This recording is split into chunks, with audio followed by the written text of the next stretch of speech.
আসসালামু আলাইকুম। Turning point with Fahia YouTube চ্যানেলে আপনাদের স্বাগতম।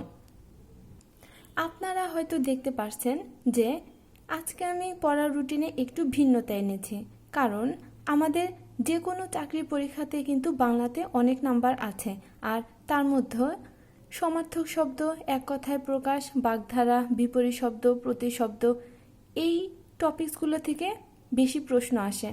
এর জন্য এই টপিকসগুলো যদি আমরা একবারে পড়ে শেষ করতে চাই তাহলে কিন্তু পড়া মনে রাখতে পারবো না এবং সবগুলো টপিকস আমরা পড়ে শেষ করতে পারবো না।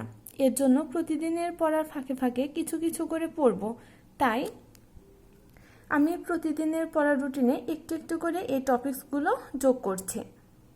আজকে বাংলা সাহিত্য পড়ব। সাহিত্যের আধুনিক যুগ থেকে 11 জন কবি সাহিত্যিক খুবই গুরুত্বপূর্ণ, তাই তাদের মধ্যে 3 জনকে পড়ার রুটিনে রেখেছি: ঈশ্বরচন্দ্র বিদ্যাসাগর, কাজী নজরুল ইসলাম ও দীনবন্ধু মিত্র। এই 3 জন সম্পর্কে জন্ম, মৃত্যু, সাল এবং A to Z পড়তে হবে। ইংরেজি প্রিপোজিশন P থেকে Z পর্যন্ত সব। গণিত, ধারা।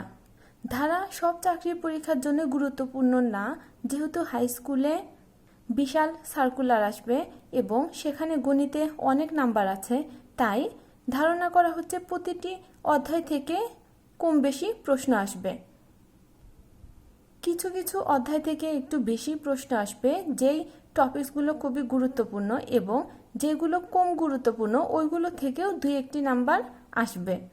তাই আগে অনেক টপিক ছিল যেগুলো বাদ দিয়েও প্রস্তুতি নেওয়া গেছে, এখন কিন্তু সেটা সম্ভব না। আর বিসিএস এর প্রশ্ন এবং প্রাইমারি প্রশ্ন তো থাকছেই, কারণ এগুলো সব চাকরি পরীক্ষার জন্য গুরুত্বপূর্ণ।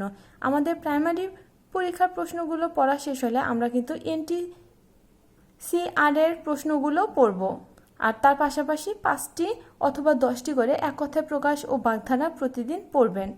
তাহলে দেখবেন একদিন আপনাদের সব শেষ হয়ে গেছে এবং এই টপিকসগুলোর জন্য এক্সট্রা সময়ও দিতে হচ্ছে না।